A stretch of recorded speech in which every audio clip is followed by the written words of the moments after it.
అనగనగా ఒక అడవిలో సింహం మరియు గాడిద మంచి స్నేహితులయ్యారు. వారు ఇద్దరూ తరచూ అడవిలో సంచరిస్తూ తమ అనుభవాలను పంచుకుంటూ సంతోషంగా గడిపేవారు. ఒకరోజు సింహం గాడిదకు ఇలా చెప్పింది, మనిద్దరం కలిసి వేటకు వెళ్ళుదాం. నువ్వు గట్టిగా అరిస్తే మిగతా జంతువులు భయపడిపోయి తాము దాగిన చోటు నుండి బయటకు వస్తాయి. అప్పుడు నేను వాటిని పట్టుకుని మనిద్దరం భోజనం చేద్దాం. గాడిద సింహం మాటకు అంగీకరించింది. సింహం చెప్పినట్టు గాడిద గట్టిగా అరచింది. దాని అరుపు విని చిన్న జంతువులన్నీ భయంతో బయటకు పరుగెత్తాయి. సింహం వాటిని వెంటనే పట్టుకుంది. వాటిని చంపి ఇద్దరూ కలిసి బాగా భోజనం చేశారు. ఆ తర్వాత గాడిద గర్వంగా ఇలా అనుకుంది, నా గట్టిపాటి అరుపు వల్లనే జంతువులు భయపడి బయటకు వచ్చాయి. నేను లేకపోతే సింహం ఏమీ చేయలేని పరిస్థితి.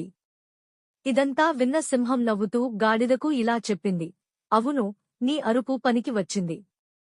కాని జంతువులను పట్టుకోవడం నా బలం వల్ల మాత్రమే అయ్యింది.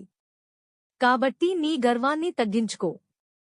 ఎప్పుడూ మన బలం, స్థాయి తెలుసుకుని ప్రవర్తించాలి. గర్వం ఎప్పటికీ మన ప్రగతికి ఆటంకం కలిగిస్తుంది.